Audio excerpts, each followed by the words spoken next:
There's not. There's going to be moments of sadness, moments of laughter, tears, maybe even anger and frustration. And all of that is okay. I want you to hear me from that. All of those feelings are okay. And every emotion you might have, now, later, same thing. All okay. So today we will continue to obviously mourn and remember Mike. We also want to celebrate his life. We're going to hear stories later today. We want to celebrate his life. We want to share stories of Mike for some people who might not know, and we want to do that today.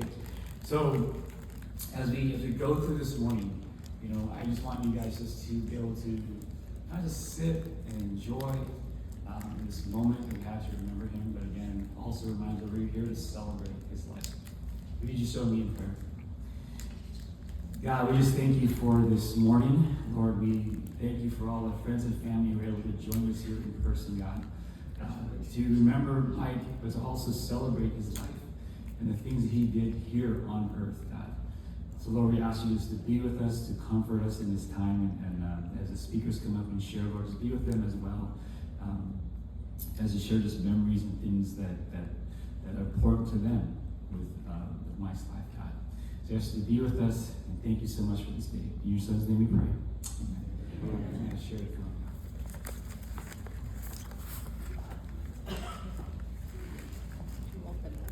on. Oh, absolutely.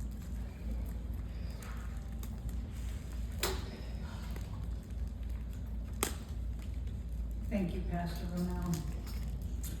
I can tell you all one thing for sure. If there's a heaven, then Mike is there. Or if the Hindus and Buddhists are correct about reincarnation, then a very lucky child was born on August 14th, 2025. I stand here today feeling incredibly fortunate to have all of you, my dear friends and family in my life. I am truly blessed. Special thanks to Paul Lapine, who served as my wingman in planning this event by providing weekly updates and attending meetings with me. And many thanks to both Paul and Linda for opening their hearts and homes to me each time I made the trip here. Thank my sister Kathy for always being there too and coming with me. For me and for most of you, this is a bit of a deja vu. It's hard to believe that it's been 17 years since we gathered here at Saddleback Church and celebrated the life and tragic death of our son Brett at 33. Today he would be 51 years old and a grandfather. That's his grandson there. Koa, my dear great-grandson, hard to believe. And I'd love to introduce all of you, friends and relatives, but just a few up front. My sister Kathy and my cousin Sue, our first cousin Sue, and Sunny, the mother of these two wonderful grandsons here, Corbin and Davin, and Lauren, Corbin's fiance, and baby Koa. Yes. He's going to be 2 in 2 weeks. We also, of course, have Walt and Marla. I didn't give you a hug, Walt, did I? There's time. Okay. Those Sonny's parents, father and stepmother, Ryan, Sonny's partner, boyfriend. Hard to say boyfriend. And Shelley, Lauren's mom. Am I leaving out any relatives? Oh, yes, of course. Mike's first cousin, Pat D'Angelo, and his aunt, Jean, also here, and his brother Ron and grandson Wyatt. Where are you? Back I think there? a son-in-law, right? No, Son-in-law?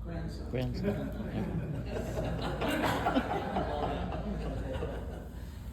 And the rest friends, dear friends. Okay, now to Mike. I want to start by saying I loved Michael Hobbs for 58 years. We were married for 55 of those years. I adored him. He was smart and witty and always so much fun to be with. He was also competent, confident, and accomplished. His broad smile flashed across his handsome face frequently and lit up a room. He was honest, soft-spoken, caring, averse to arguing, and rarely angry. He attracted everyone, it seemed. Men admired him and women adored him. The saying, "I want to be like Mike," originated long before Michael Jordan. I looked up to Mike in more ways than one. There was no one on the planet with whom I would have rather spent my time. He was indeed my best friend. He treasured friends, family, and good times. Mike and I met at Butler University in Indianapolis during our sophomore year. We had come from completely different backgrounds with vastly different childhood experiences.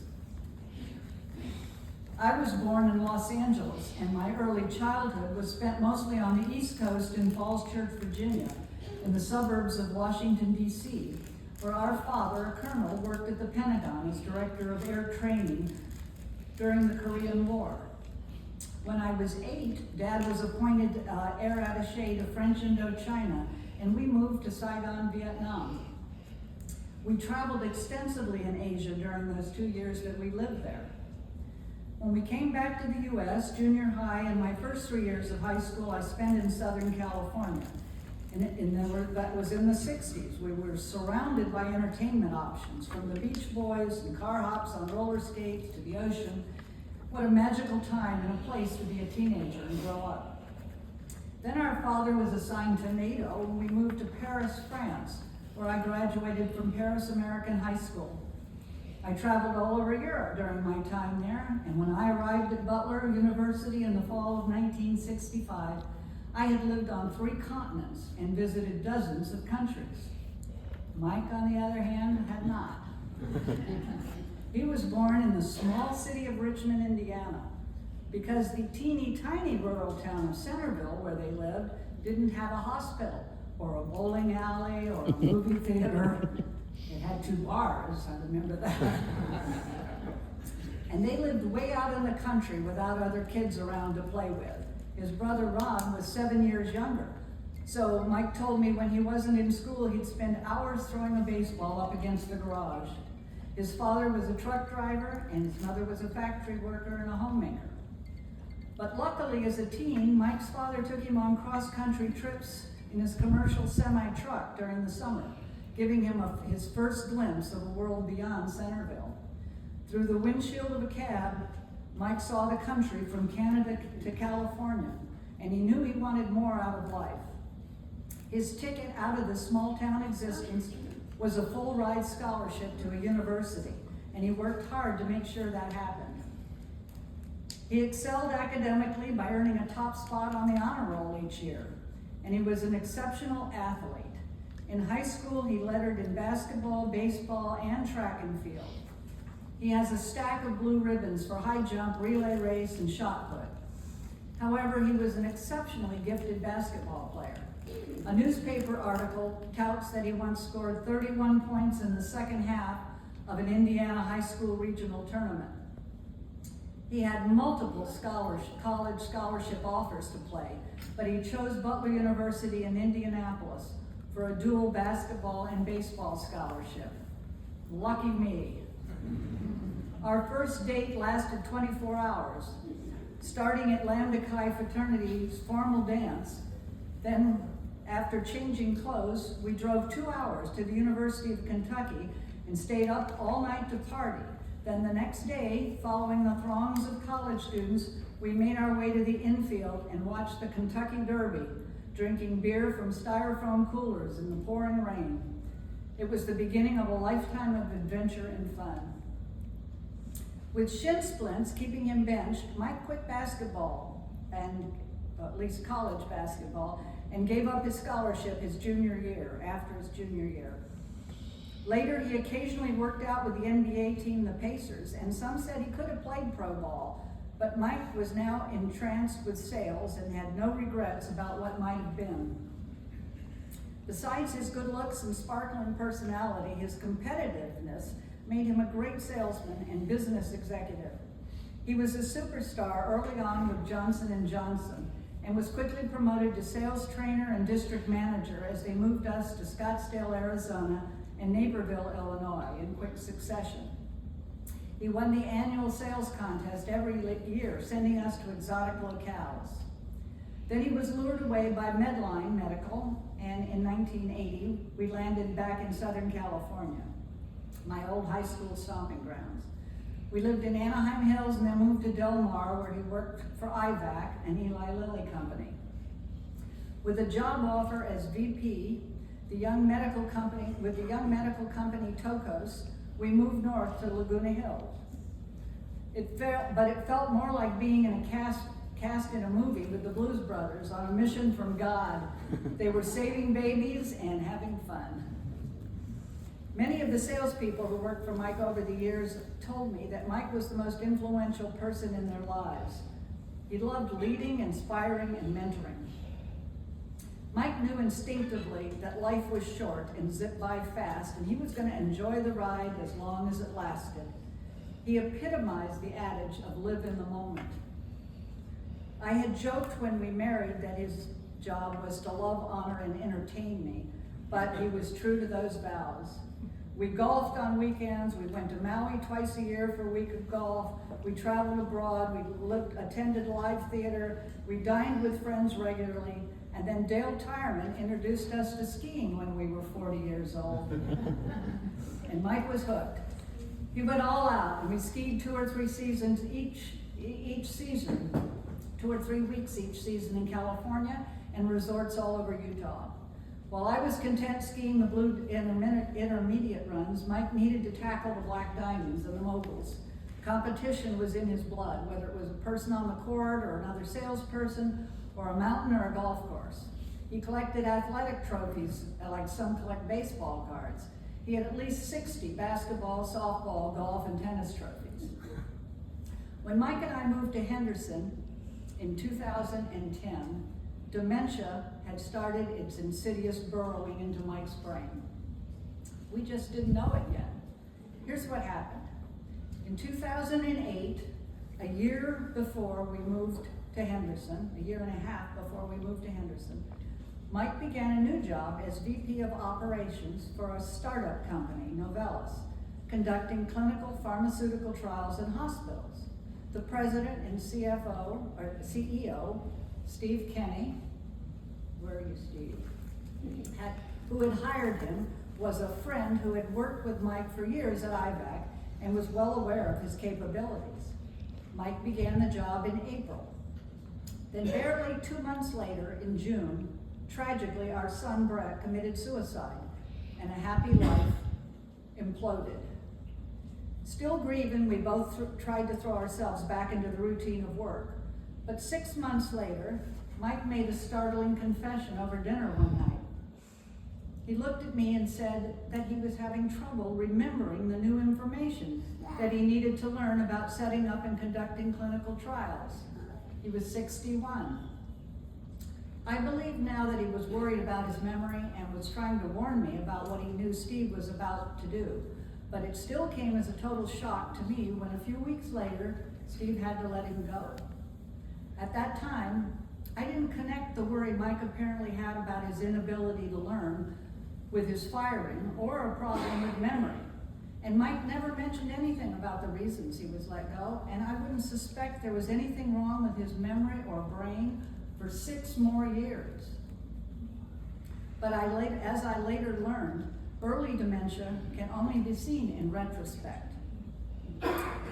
With his job and income gone, we lost our home, but positive and confident as ever, Mike convinced me we just needed to move to a lower cost area. So we chose Henderson, where my sister and her family lived. I could continue my job from there, working from home and traveling around the West. For the next 6 years after we moved, and 8 years after he lost his job, I noticed few signs of a deteriorating brain. Oh, he had the common loss of a word that many of us have, or he forgot where he put his keys, which I attributed to senior moments, but that was it.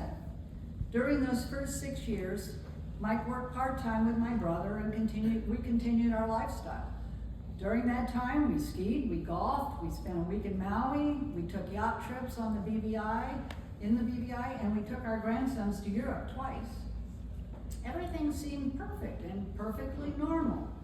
Then I began to notice that not only was Mike forgetting some words, but his comprehension had deteriorated. And he was forgetting where things at home belonged. Soon there were other red flags. In 2017, he drove my sister Kathy and Tom, a trip he had made hundreds of times with me, to the airport when I traveled for work. But this time, he got lost on his way coming home. Mike packed our ski gear before we drove to Mammoth one weekend, but when we arrived, we discovered he had brought our bowling balls instead of our helmets. Well, we had a good laugh over that. The bags looked similar, but how did he not notice the difference in weight? Another day after we played golf, we discovered that he had forgotten to park the car, and it had been running for 4.5 hours under the portico.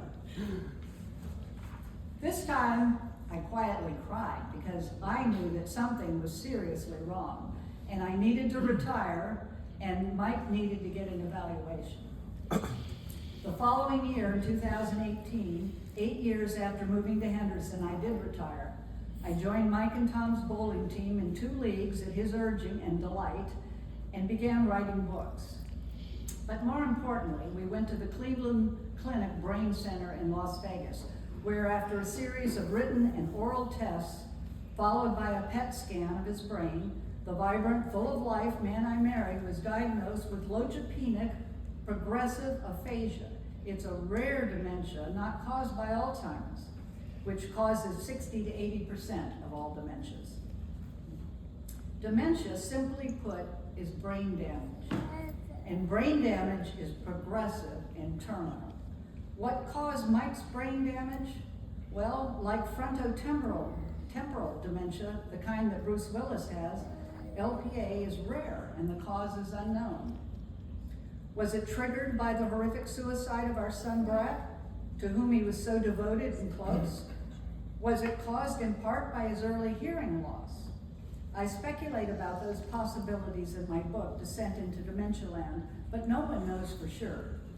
The PET scan showed that Mike's dementia began in the left temporal and parietal lobes of the cerebrum. This is where we process language. It's also where we house our spatial memory, which is our internal GPS, so his ability to navigate a car and remember how to get where he was going and got lost shortly after he began losing his words. The temporal lobes are also where new memories are formed and learning takes place.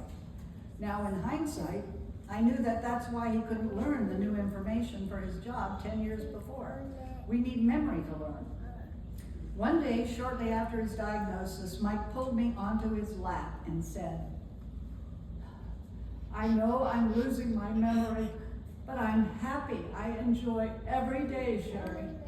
I cried because this was so Mike. He was telling me that somehow he had come to terms with this terminal condition, and he was going to not waste 1 second wallowing in self-pity. He was going to continue living in the moment and enjoying the time he had left. I don't think I could have faced the certainty of my mortality as bravely as he did. I decided then that I was going to do everything that I could to help him continue to experience joy and fulfillment in what remained of his life. But as the dementia progressed and more of his memories became blocked, that became an increasingly bigger challenge to find things that he could actually do. Because of where his dementia started, he quickly lost the ability to understand the newscasters, TV shows, or movies because he couldn't follow dialogue. He read the news scroll underneath for a long time until he could no longer read. Interestingly, he could still do expert Sudoku for 5 years after his diagnosis, but numbers are apparently in a different filing cabinet in our brain from words. However, in the early stages, he couldn't understand other puzzles or games such as tic-tac-toe that I tried, or 10-piece children's jigsaw puzzles. He had no idea how to do them, but he could bowl. We bowled for the next 7 years after his diagnosis, up until a month before he died. Bowling is a fairly simple muscle memory type of activity. Unlike golf, for example, there's no yardage to figure out or need to remember what club to use. You just roll the ball towards some pins and knock them down. However, as dementia progressed, during the last year of his life, I needed to remind him that it was his turn to bowl, and I'd walk with him to the ball, help him identify it, assisted him in getting his fingers into the finger holes, and then I watched as he tried to remember how many steps to take and when to release the ball. I needed to help him find his seat afterwards. He literally, though, lived for bowling, so we bowled every day we could. Ready to bowl, I'd say, using my bowling motion. You want to go bowl? And his face would light up. On our way to the bowling alley, he would excitedly declare, gonna win points, gonna get money. And after every game, whether it was a league game or not, he'd ask me if we won. That was his competitive nature. Of course, I always told him we won every game. And he beamed like a Cheshire cat. He watched football each fall until 2 years before he died, as he could follow most of the action, although he gradually lost his ability to follow the plays or understand the calls. This last year, we relied solely on YouTube for evening entertainment. I could pull up an episode of America's Got Talent and zip past the comedians and magicians to the aerial acts and dancers or singers that he could follow. During the 7 years as he declined, gradually losing the ability to express himself through speech or understand my words, we found new ways to communicate using a lot of pantomime. But he never lost his sense of humor or need to make me laugh. He would still try to entertain me by making silly faces or gestures or dancing out of the bedroom each morning. As the ears and eyes take in our sights and sounds, it's the 86 billion neurons in our brains that fire the electrical impulses back and forth to each other that tell us what those objects or sounds are. And if they're words, what those words mean. Each one of those 86 billion neurons connects to 8,000 others, I learned, which trigger memories. And dementia kills those neurons like dominoes falling. And when neurons die, so does the ability to remember. If it's an object, for example, your eyes might see it, but you can't remember what it's called or what it's used for because those particular neurons have died. Unlike behaviors associated with other kinds of dementia, Mike never was mean or abusive. The path of destruction that dementia takes depends on the kind of dementia it is and where the brain starts, and where in the brain it starts. By 2023, the damage had reached his frontal lobe, the executive or CEO of the brain that's involved in critical thinking, reasoning, and judgment. The frontal lobe also controls impulses. He could be patient with anything for an hour and a half, and then he became agitated and insisted on leaving, whether it was a social event, a doctor's appointment, or bowling. In the last year before he died, we were still bowling in the lead, but he stopped bowling after 2 games, and then he soon refused to bowl more than 1 game. The other teams were all kind and supportive, and we just left when he had had enough. Then one day, about a month before he died, we walked into the bowling alley, and he looked puzzled, just shaking his head. He had no interest or memory of the game. 2 weeks later, he quit eating. He just refused food. Smiling and shaking his head when I offered it, his brain was shutting down his body, starving itself. Hospice was called, and they came to the home. He had lost so much weight, but he was never incontinent, and he never lost his mobility. It felt as if kind and considerate was always. He didn't want to inconvenience me, even as he neared death.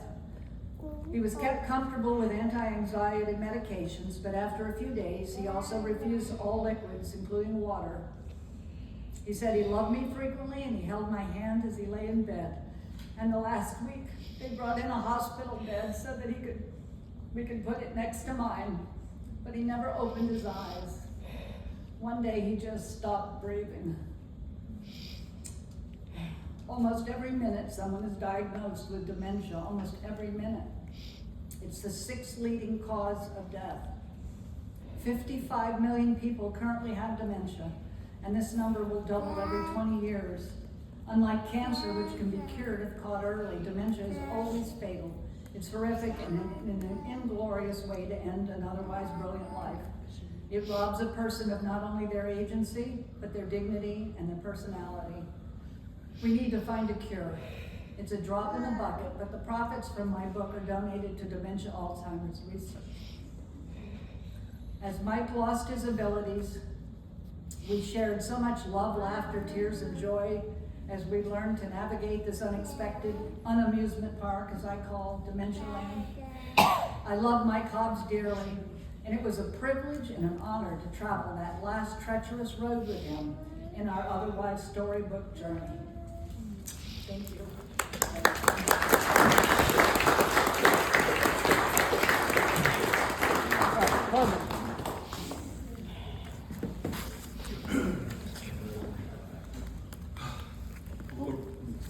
A little emotional from Grandma Sherry, you can follow that, but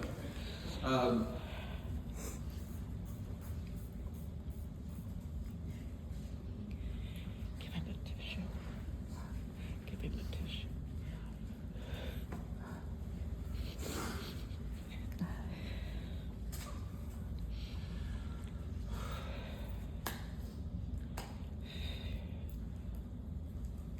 You want to stand up there with him? Yeah. Or maybe you want somebody else to go next? Come. No. I can do this. Okay. My name's Corbin, for anybody who may not know me. Granddad, or Mike, was my granddad, go figure. Today I'm going to be reading an essay I wrote for him.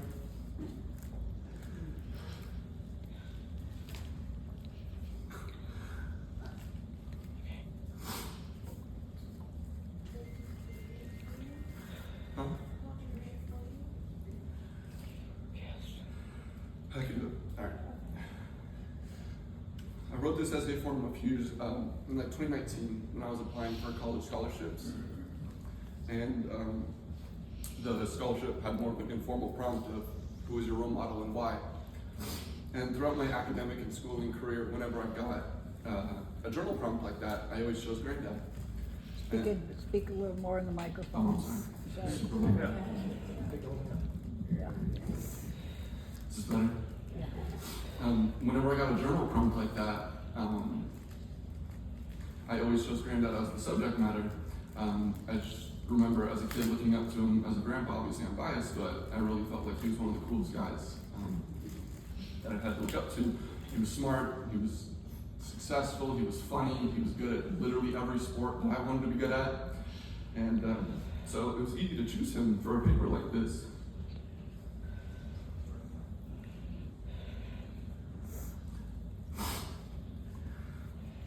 I remember we would go to Grimshay Granddad's house on the weekends, and I did not plan on crying this much. I didn't think I was an emotional person, but apparently I am. We would go to Grimshay Granddad's house on the weekends, and sometimes we would take bike rides to Ruby's, which was a diner about, oh, golly. It's about 5 miles from their house. And, as a young kid riding a bike, it was my goal to just make it there, staying up. And I remember I would look back at Granddad, it would be down right up front, Grandma Sherry behind us, and Granddad in the way back. And I would look, I'm talking to the mic now. I would look back at Granddad, and I remember looking back at him, and he had no hands on the handlebars. He was just riding with his arms crossed. He has his shades on, he's on taking a business call. He was riding. I remember looking back, and I'm like, this might be the coolest dude I've ever seen. To a young kid looking at a guy riding a bike like that, especially your grandma, you already look up to him like, Jesus, this guy is something else. So, all that to say, it was easy to choose him for these papers. And I was going over this paper in preparation for today, and I realized a lot of the undertones were about his competitiveness, as Grandma Sherry mentioned, and just his athleticism in general. And I was going over it, and I was thinking about recent years going and visiting Grimsby and Granddad in Vegas, and we'd all be sitting around the kitchen table eating breakfast in the morning, and Granddad would come out first thing in the morning, and he'd have a snarl on his face, and he'd have his fist up a little bit. Remember, the dementia had already taken a lot of his communication abilities, and but he would get his point across. We'd be sitting around the kitchen table, and he'd come up with a snarl, and he'd be doing the bowling motion, letting us know, like, all right, guys, get off your butt, it's time to go bowling. And he would come up to us, and he would just mutter a few words out of his mouth, like, we're gonna crush him, we're gonna kill him, we're gonna get him. I remember thinking, like, God, Granddad, it is 8 a.m. and you want to beat someone at something.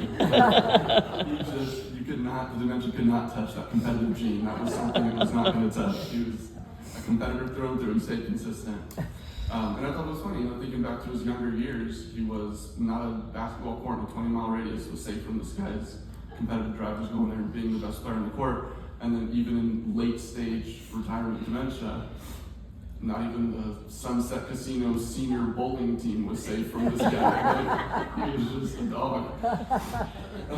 Anyways, I just thought it was funny that you mentioned his competitiveness, and now that was a lot about what I'm going to talk about. Yeah. So anyways, I'm going to read this essay, or snippets of this essay that I wrote for him some years ago. My granddad was everything that I aspired to be. He was 6 feet 5 inches tall. I got this.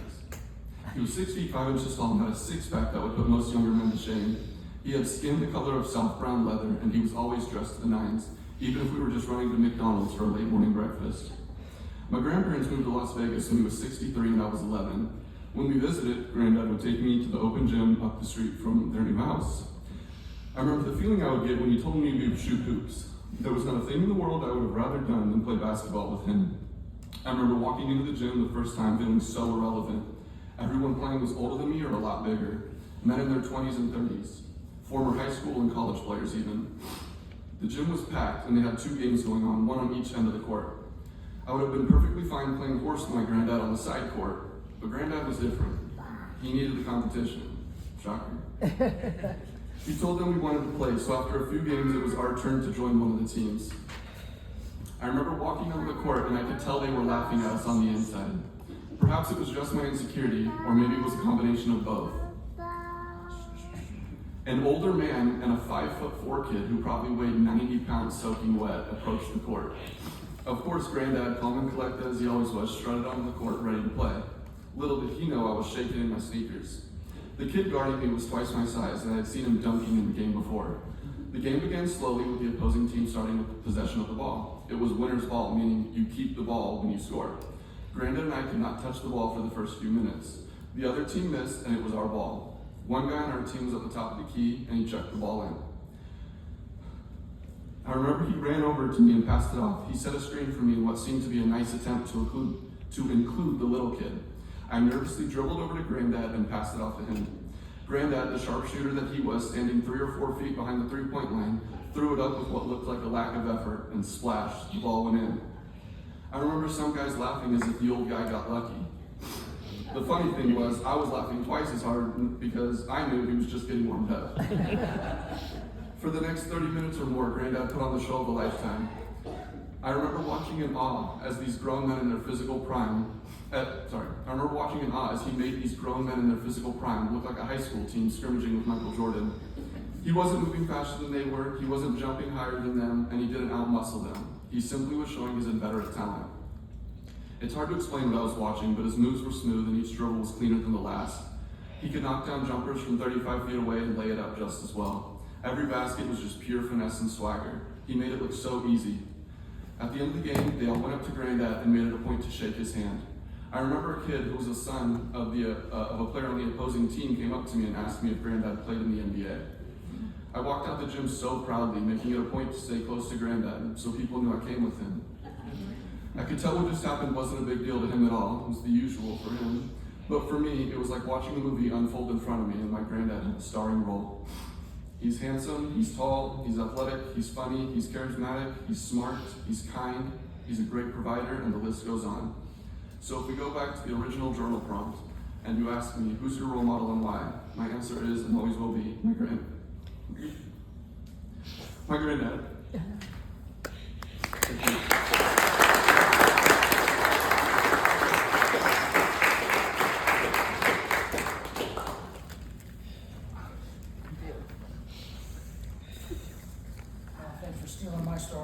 I got two stories about Mr. Hobbs. One has to do with basketball. But first, I just want to introduce myself. I'm Mark. Brett was my best friend. I've known the Hobbses for 37 years. They were my second parents. She's called me mom. Or son number two. Mike was very influential in my life. I wasn't always the best kid at my house. My parents had pretty strict rules, old military, which I never liked very much. So I ended up spending a lot of time at their house. I would stay there for 2 to 10 days at a time. But they were always super welcome to all of us and all of Brett's friends and everybody else. It was always a house where you felt comfortable at, and just they were always inviting. And Mr. Hobbs used to he taught me a lot, not only about great classic rock and being a good person, but humility and humbleness and many other lessons through the years. So I'll go into my stories. The first was a business lesson. Obviously, a lot of you were business partners with him. He was very savvy, a great businessman. I was 14, 15 years old. I knew nothing, although I thought I knew everything.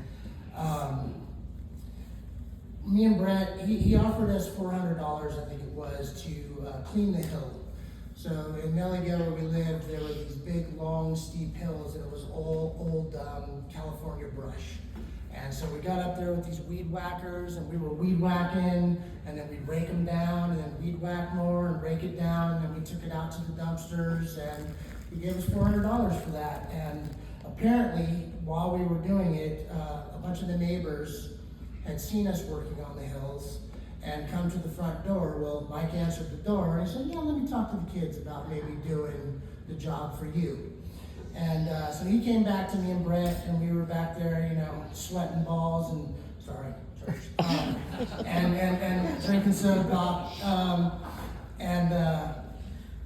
He's like, hey, some of the neighbors want you to clean the hills. And he's like, I think it would be a great summertime business for you guys, and you could make a lot of money.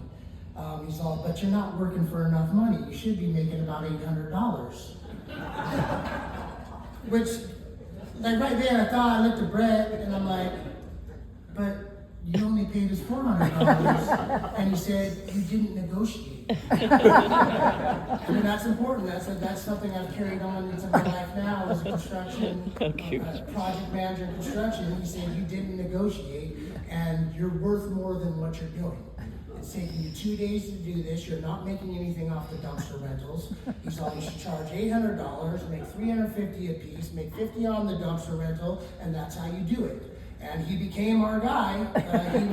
He would rent the dumpsters. We printed up, I think Mom, you printed up a bunch of flyers, and we sent them around the neighborhood, and we cleaned hills for an entire summer. And I made more money than I probably have in my entire life. It was just a great lesson. You know, that's something that I've kept with me in my heart, and I work really hard at construction, and I get paid for what I'm worth, and I always try to, know that lesson in my head, like, hey, get paid what you need to get paid for, make money. So that was a huge one for me that I just remember. And then the basketball thing. I fancied myself as quite the basketball player as a younger man. I was really good. I actually got calls from the UNLV at one point in time. But they had a half-court basketball court in the backyard, and I would go when Brett wasn't there, and just see him down there shooting baskets, and I'd go challenge him to a one-on-one game. And probably for 2 years straight, he beat me every game. And it was the same thing. It would get, just like you said, he could pull up from 3 feet and find the 3-point line and just drain them. We'd get to like a 9-8 game. It was 2 11s by 1s, winners take out. And then he'd just pull back and just rain threes on me. And I was just like, I couldn't do anything. He was 7 feet taller than me. I just couldn't do anything. And that just taught me a lot of humbleism. I always thought, like, how is this old man beating me? Like, I've got all the moves. I was a Magic Johnson kid, around the back, reverse. I could do all that stuff. Decent shot from outside, point guard. But he'd always beat me. But he was always kind about it, a little bit. He kind of rubbed it in. He rubbed it in. But I do remember at one point in time, finally, I was probably like 16 at this time. I put on a little height. I put on a little muscle. And we were playing a game outside, and it was 9, we played to 11. It was, at my point, 10, it was 10-9. He got the rebound, and I knew what was happening. He was going to go out there and just pull up on the three-pointer. I knew it. That's what he was going to do. And sure enough, he went out there, and he pulled up, and he went for that three, and I tipped the ball. And it was the first time I'd ever blocked his shot. I tipped the ball, it fell out, I grabbed it, he immediately turned on defense on me. I drove to the basket, around the back, reverse layup, boom! I won! Finally won! And Mike and all of his glory is like, you know what, you did a good job. That was an awesome game, you finally beat me. But you know you traveled. I did not travel, especially to NBA points these days. You can take 5 steps. It was a 2-step run, but just all that about him. You know, that funny moment in my life. I was like, I don't even care what you said. I know I beat you. I did get you, but just a great dude. Everything that Corbin said and Sherry said. You know, everybody who knew him loved him. He was a super special dude. Just hard, just kind and open and very caring, and I'm gonna miss him. Just like I miss Brett, and that's about it. Thank you, Mike.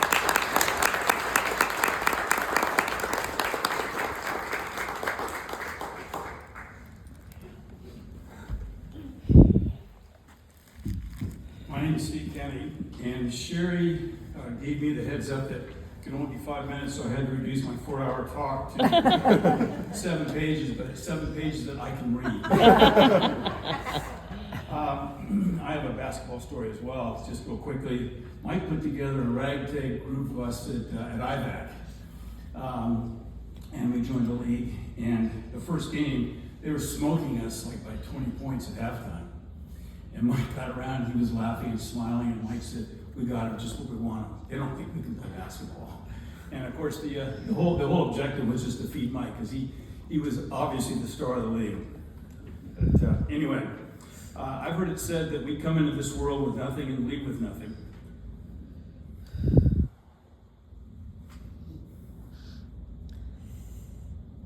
Mike is a glowing example of this not being the case. Mike may have come into this world with nothing and started his life with very little. However, over the course of his life, he leaves us with a great deal. He left us with his keen sense of humor. Mike left us with an honest sense of accomplishment, a large dose of optimism, and a friendship that is valued by most and experienced by far too few. And perhaps most importantly, a family legacy that will continue to light the world with a Hobbs spirit of competitiveness and empathy for those who are less fortunate. I find myself tremendously sad and at the same time angry. Sad that this hideous disease took my friend Mike far too soon. Angry at this long, sad goodbye that too many families have to go through throughout the world. Yet I temper that with the knowledge that my friendship with Mike was remarkable on so many levels. I am truly blessed and grateful to have Mike as a friend and a colleague. As has been said here before, Mike had an outsized capacity for fun and laughter. 40 years ago, when Mike and I had offices located next to each other as directors of IVAC in San Diego, without exception, and whenever we were not traveling, Mike would appear at my front door. You couldn't miss him, he was 6'5".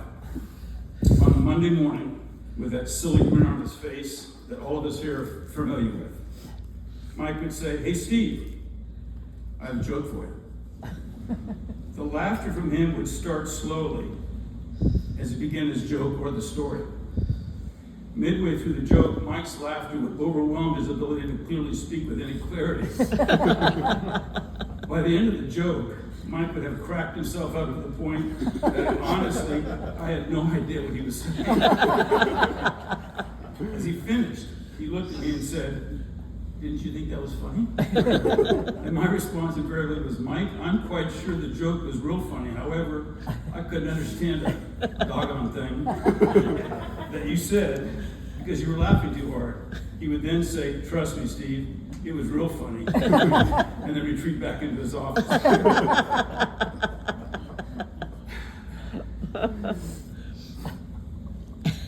I'd like to ask all of you to stand and join me in giving my party a round of applause for a life well lived.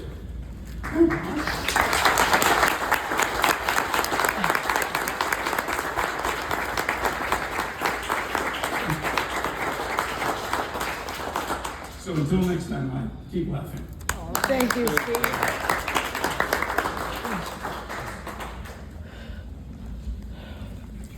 Yeah, I do too. God loves Mike Hobbs. All who are here love Mike Hobbs. Our love and our prayers for the Cherry family. Our prayers, my prayer, is for peace and for joy. Peace beyond all understanding, and joy of the love that Mike left in your hearts. We will always carry that love with us. We don't take with us the things, but we leave behind the love. And we all feel the love and the sweet love of Mike and what he left us. I had the privilege to work with Mike at an amazing company called Tokos.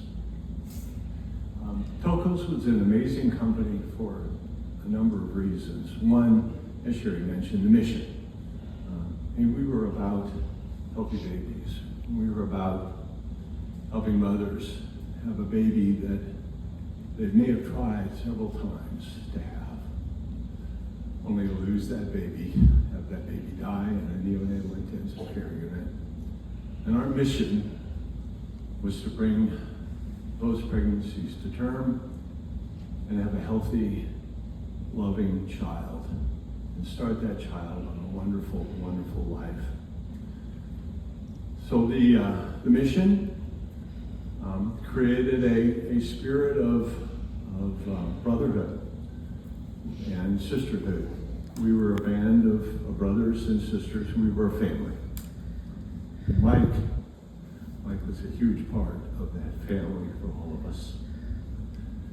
I have to also say that family was created by a culture, and Bob Burns, you're responsible for that culture. And God bless you for what you did for all of us. Mike made amazing contributions at his time at Tokos. He was brought on for sales support, and he did that. He did that in an amazing way. He re-engineered our sales process. He brought professionalism and training to our sales force that helped us excel in creating and achieving that magical mission that I described. But we needed more from Mike, and Mike could deliver. Mike started our inside sales team. He created patient advocacy capabilities, and any of you, and I know probably all of you, that have had to wade your way through the morass of healthcare, you know how much you needed an advocate, and these women and these families needed advocacy to help them and their physicians get the kind of care that they needed. But we needed more from Mike. We were challenged by that insurance industry, and Mike created a corporate accounts team that was second to none. His leadership, his mentoring, Mike was a teacher, and everybody loved and wanted to follow Mike. Mike, as an executive, was a strategic thinker. He was smart, he was perceptive. And all those skills were critical in helping him lead us through a very complicated healthcare industry. And let me tell you, next to the big brains of Paul Lapine, I don't know that there's anybody that figured out how the healthcare industry could work. I remember one time he came down to my office and he said, "Dale, you gotta come sit. Come on, Dale, come on down." So he took me into a conference room, and on this whiteboard was this boxes and lines and exchanges, and it was all there. And then there were 3 charts on the side. And he said, look at this, with an enthusiasm of a kid that this is the way healthcare is going to look in the future. And you know, just God bless him, he had that enthusiasm of a kid, that passion for everything he did. He created one of the best sales meetings, perhaps the best sales meeting we ever had. He titled it "Taking It to the Streets," and we were taking it to the streets. That's what we were doing as an organization. So the theme worked and fit, but I think Mike had a secret purpose. He loved the driving bass beat of the Doobie Brothers taking it to the street. Loved it, and he would do the air guitar every break that we had of taking it to the street. So I think he had a secret message or a secret motivation. And a number of people have said this, and it's so true. Mike was fun, and we worked hard. He worked hard through that whole sales meeting. But let me tell you, he was a guy, and I'm not surprised, Sherry, that your first date was 24 hours, because he could go 24 hours. And I had, I don't even know exactly the right word to describe it. I shared a room with Mike at that sales meeting, and I can't go 24 hours. I couldn't go 24 hours then. I certainly couldn't go 24 hours today. So I'd retreat to my room, but the pounding beat outside my door would go on until 3 a.m. And there were stories of lampshades on heads, dancing on cars. So he was a fun guy and always knew how to party. And you know, Sherry mentioned our ski trips to Mammoth. I didn't remember that Mike had not skied before we took him skiing, because he was such an amazing athlete. My recollection of Mike skiing was pretty much from the get-go. He was going down the intermediate slopes, and to everyone's comment about competition, was challenging me to jump on the black diamonds, which I had much better sense. Mike, not necessarily so, but he was an amazing athlete. And then the fun times, you know, the glass of wine, maybe 2 or 3 glasses of wine, might have turned into bottles every evening after our ski trip. So fond memories of Mike and Sherry and Brett on some ski trips to Mammoth. Mike loved people. He was always having fun. Mike was tall, and I can see the genes came through well. Mike was very tall. And Mike had this ability. Some people, when they're very tall, they laud over you with their tallness, right? They come up and stand up and are big and tall, and you kind of go, ooh, okay? And they enjoy that. Mike had this ability to make himself small. I'm going to do it here. He would come up to you and he would lower himself down, big hands, lower himself down and make that eye contact with you, just to make you feel comfortable, just to make you feel welcome, just to make you feel loved. And that was Mike. But his presence was more than tall. It was huge. When he walked into a room, people noticed. Whether it be a room of 150, 200, 300 people, or a room of a half dozen business executives. Mike was gentle, Mike was kind. We love Mike. The world will miss Mike Hobbs. Mike will live in our hearts until we meet again in heaven, Mike, in the presence of God. May God bless Mike Hobbs. May God bless Sherry and the family. and each and every one of us till we meet again. God bless you all. Thank you, Dad.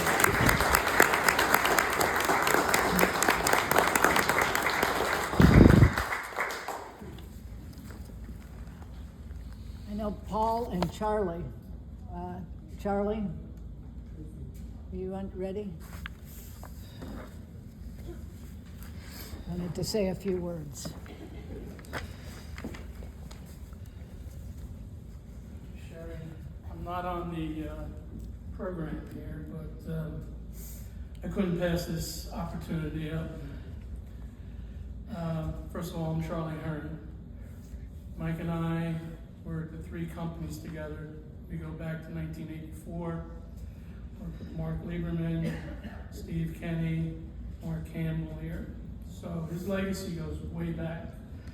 And it's a testament to how he built friendships over those years, many. And I know there's hundreds who would be here if they could, if they were in the area. I'm sure there's many people who regret right now that they can't be here. But he's in their memory. They remember him. And I think I saw some posts where people reflected, the Toko's Facebook post where people reflected on what a special guy Mike was. But, aside from Carol and our children, there's not one individual in my adult life that I have spent more time with than Mike Hobbs.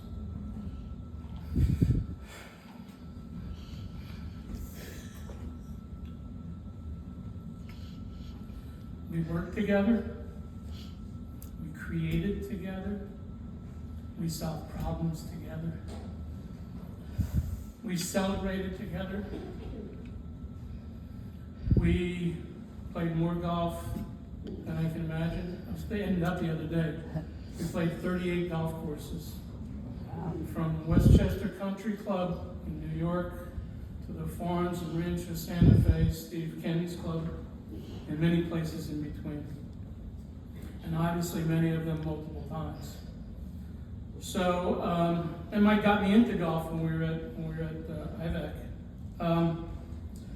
We ran all over New York City and Silicon Valley trying to raise money for an idea we had.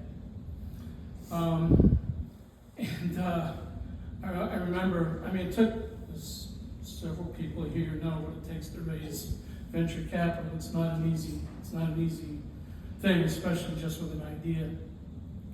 Well, we ran around this country trying to do it. We eventually had success, but not without a lot of failures.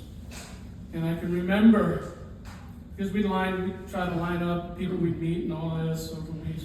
I remember, every week and going, next week's a big week. Next week's a big week. Next week's a big week. Because we had to pitch it. We had to pitch our idea. And we just got tired of saying next week's a big week. Either it's going to come or it's not going to come. But we finally got it done. And the market changed on us, and but we created something that, frankly, we were at it for about 7 years, and then we couldn't scale it, and it wasn't worthy of venture capital. But the legacy lived on, because the contracts we did have, the VCs and all that, they shut the business down, but the legacy remained. And the business, through actually my wife Carol and some former employees of Maternacare, kept it alive till 2018. So the business and the relationships, and we were helping doctors with their managed care contracts and all that. So what Mike created, along with myself, helped people beyond all the wonderful things people have spoken about at Tokos and IVAC, etc. That lasted another 18 years, or whatever it was, 25 years, until 2018. So we did all these things together, but it's been said before, but what we did most was laugh. We laughed together. A couple of stories. Mike was fun. He was fun. Do you still have the video of the distributor show? Yes. Okay. Let me tell this story real quick. It was a sales meeting in 1985, and if you recall, most of us are obviously old enough to remember this. The Chicago Bears were in the Super Bowl, and they did the shuffle, the Super Bowl shuffle they called it. You remember that? Okay, so we at IVAC, we had a national sales meeting in Scottsdale, and the team we had together, I haven't given you the background on that, but that's sort of immaterial. The team we had together was about 12 of us strong. Mike had started a new division within IVAC and asked me to, I was a sales trainer, and he asked me to join the team. And so combined we had about 12, Mark, you were part of the distributor shuffle. So we had our dinner and our cocktails and all that, and it was probably about 1 o'clock in the morning, and we were getting ready to go back to our rooms, but Mike had the bright idea, this is Super Bowl weekend, and the Super Bowl shuffle was out. Why don't we do a distributor shuffle? So we got the team together, and we commandeered the audio-visual equipment in the conference room, and we did our own distributor shuffle. I wish I could show this to you. It was hilarious. I thought I had it. I looked for it, but I couldn't find it. The other at IVAC, Mike, it's been spoken about. Mike was a great team leader. People wanted to work for Mike. He was fun, but he was disciplined. He was creative. He thought strategically. He executed strategically.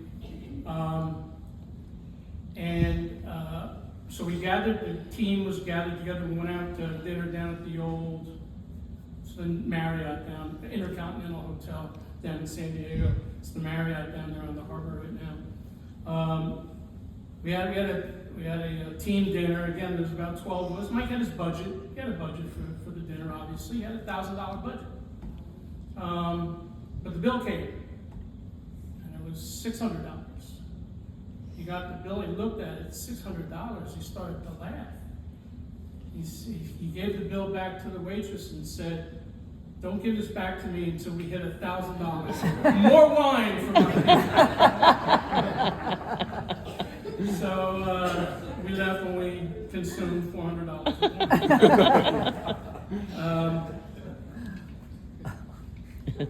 Again, what?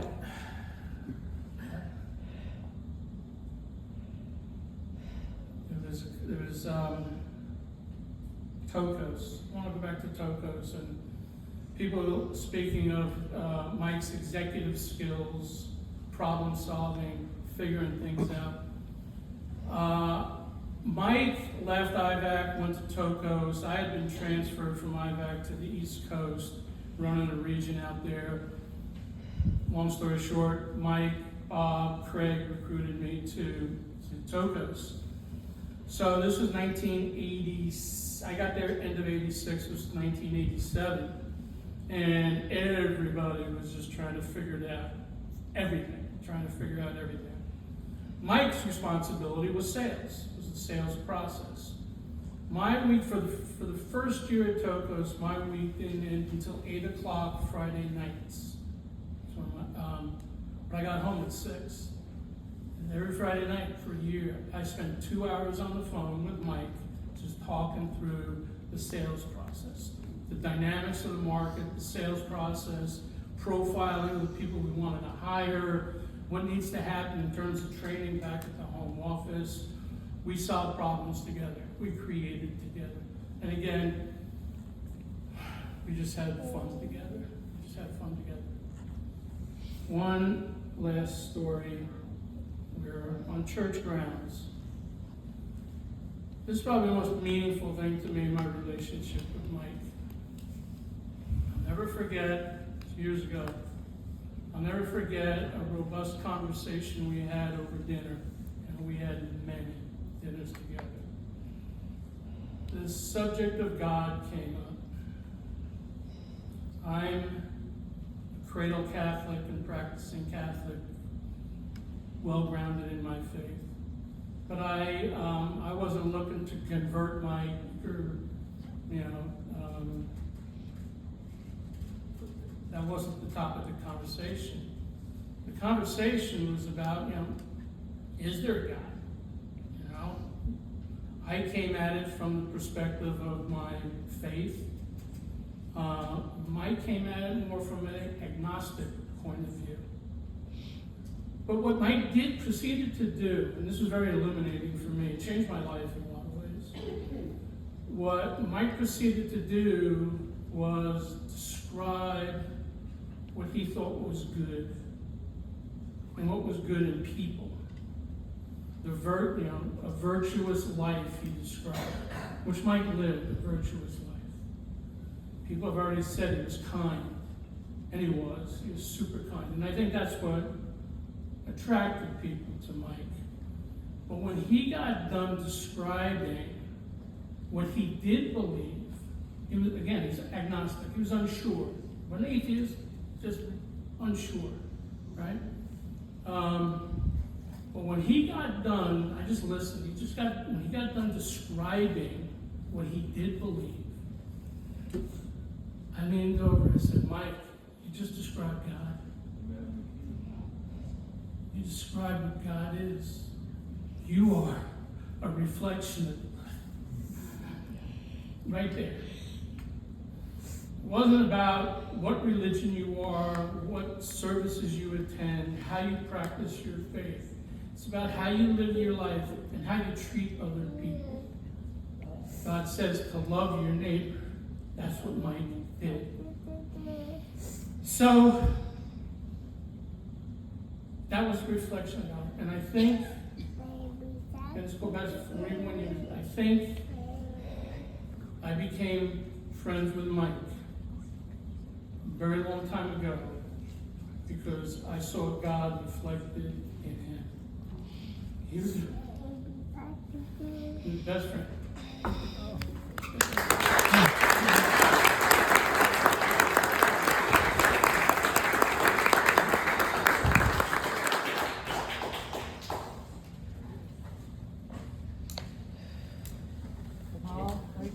Oh, there he is. Sorry.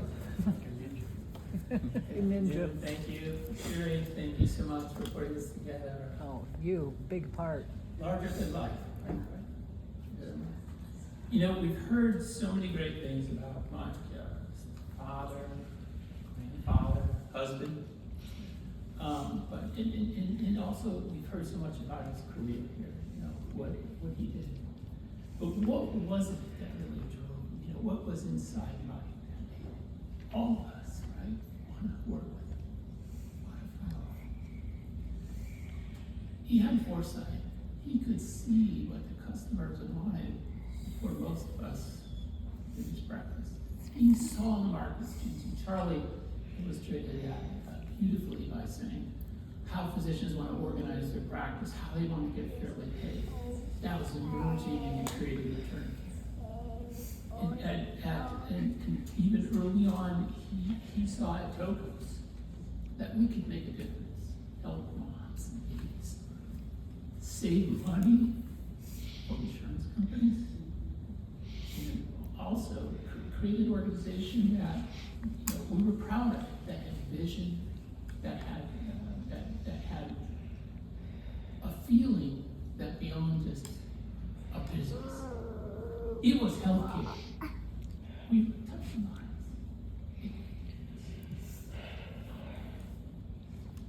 He also had this passion that served the customer every night. Every Monday, he got on the plane and flew somewhere. I don't even know where the heck he was going, but he got on the plane Monday and flew to the East Coast. And went to our customers and talked to them, sat there. A lot of times he would say, can you please leave? We're trying to work. He would show up at Aetna, at the Travelers, at General, that's where he recruited me from Travelers. He was incredibly passionate about what he did. It wasn't a hobby. It wasn't 9 to 5. It was 24/7. Leadership. In the small company he run, he had balance. He had incredible balance. We had to work. We had to produce for Mr. Burns. we had to produce for Mr. Diamond. We had to make sure the numbers were getting hit. That's your number. But he also had this vision for why we were doing it. Fused together the difference we were making. And he had heart. He just left this heart on the basketball court. In the plane, he flew from in the office, wherever he went. His heart was right. He forgot his heart.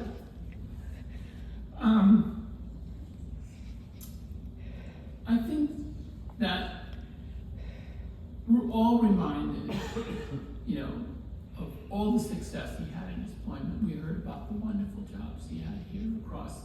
There's, in all of those, he was healthcare oriented, focused on people, right? He never veered from that mission inside him. He just took different vessels to do him. But his greatest legacy really wasn't in what he built. It was really how he did it. The touching of our lives, right? The emotion, the impact he made on all of us.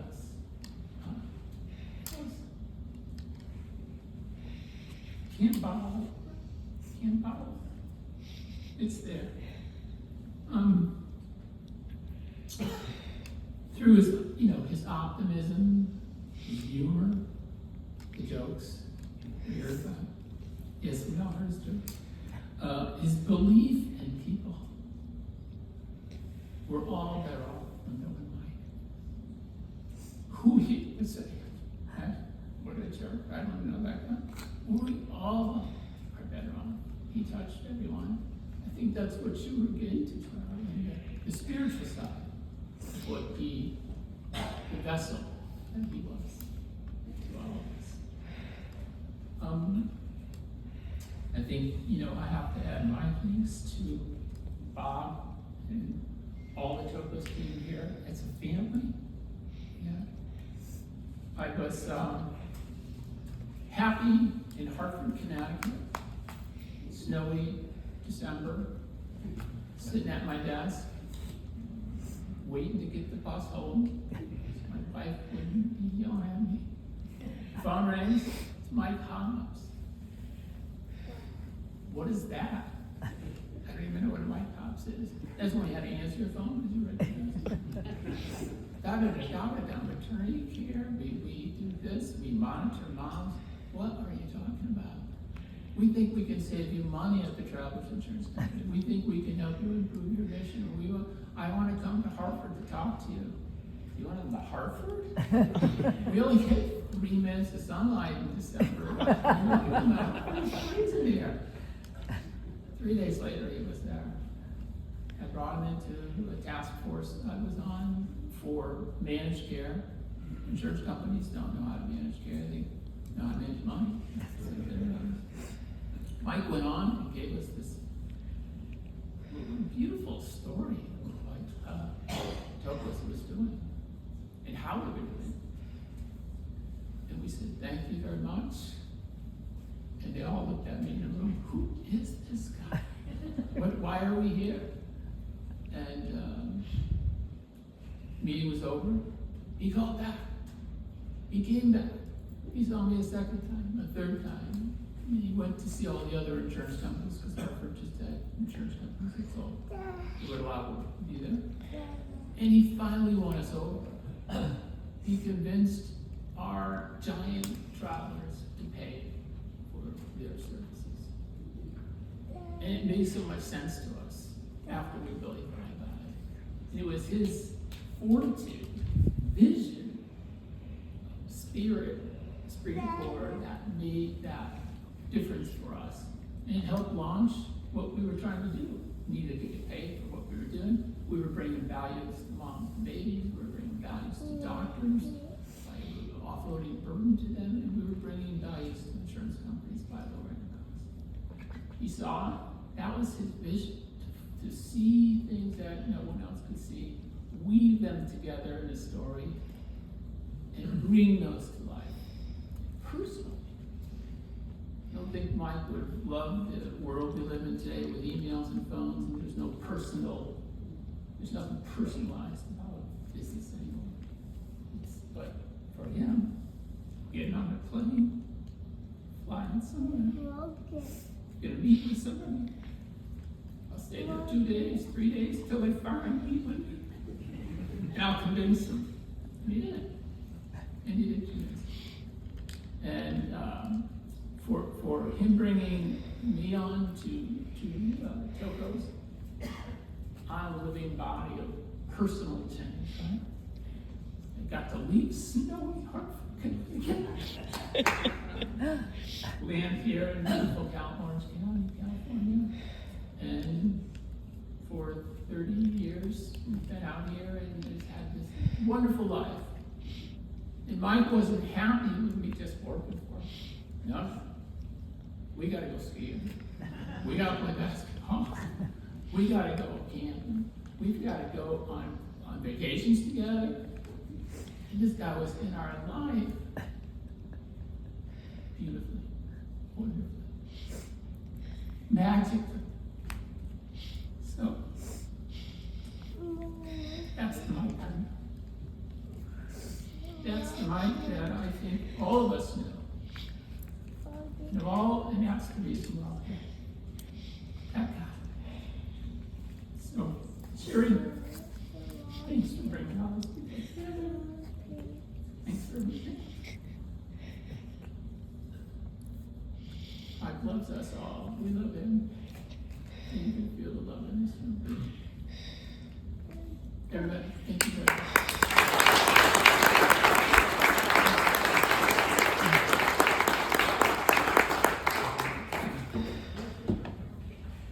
You know, I didn't know Mike or have the privilege of ever meeting him, unfortunately. But I definitely had some conversations with Sherry of this and learned how much I love his friends and his family, how much I love spending time with all of you, living life to the fullest that was mentioned in the moment. It was just so loving and caring. And I loved hearing the stories already some of you guys shared, from his basketball to his competitiveness, his companies and the things he did. It's so great, and I encourage you to continue to share those stories. I encourage you to continue to share those, especially the ones maybe you didn't know him back then and all those things, but share those stories, because those stories will help his legacy continue to move on through you and through your lives. You know, I told you earlier that I don't have all the answers of why maybe something happened. Why did he get mentioned? I don't know all those answers, but I do know this. Because I believe in Jesus as my Lord and Savior, I know when I die, I will go to heaven. And I'll spend eternity with him and be able to meet Mike. In 1 John 5, 11, 13, it says, "And this is the testimony. God has given us eternal life, and this life is in his Son. He who has the Son has life. He who does not have the Son of God does not have life.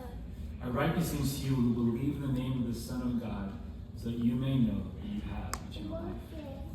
So as a follower of Christ, I believe in these promises that God has for us, and I trust in them, and I trust in him. The Bible is God's love letter. God's love letter to us, and full of his promises like this, that God has given us eternal life, but it's through his Son, Jesus Christ. He said, "I am the resurrection, I am life. Those who believe in me, though they die, shall live for eternity. And whoever lives and believes in me shall never die." In John 14:6, Jesus says, "I am the way, the truth, and the life. No one comes to the Father except through me." He also says, "I am the Alpha and the Omega, the beginning and the end, the first and the last. I died, and behold, I live forevermore, and I hold the keys to hell and death. Because I live, you shall live also." You know, we come together today in grief and acknowledge our human loss. Right? We feel a lot of selfishness of this human loss sometimes. And the pain you feel in your heart is real. It'll come and go on the most random days, the most random times, the most random places that you remind that place of him and you and what you've done. But what you know, there's hope beyond that. There's hope beyond the life after death. There's hope beyond life here on earth. And that's God in his word and his promises to us. I loved hearing some of the stories of what Mike is an example of characteristics of who God is. I loved hearing that. And that is part of his legacy to live on as you saw how he lived his life. So here's my prayer for all of you.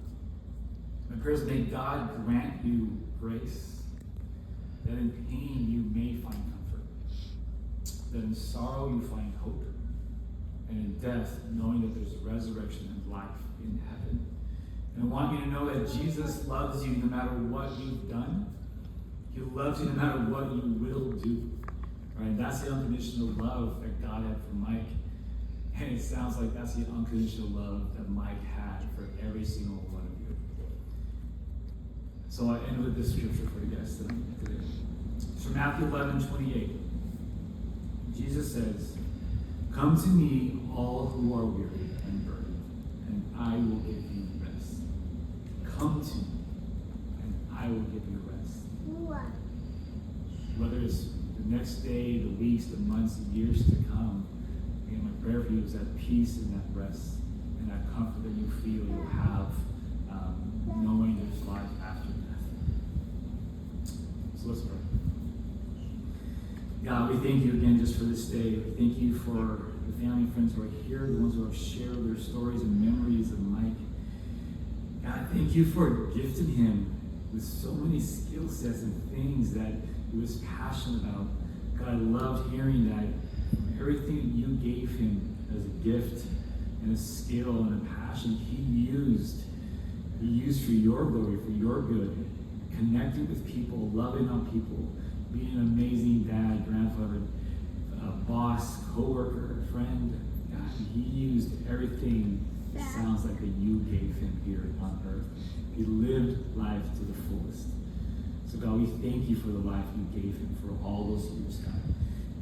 Lord, we ask you now that everybody, the memory of Mike, that they live and see through him with his legacy he left, the things that he has done, the characteristics that he portrayed, all the skills that he had.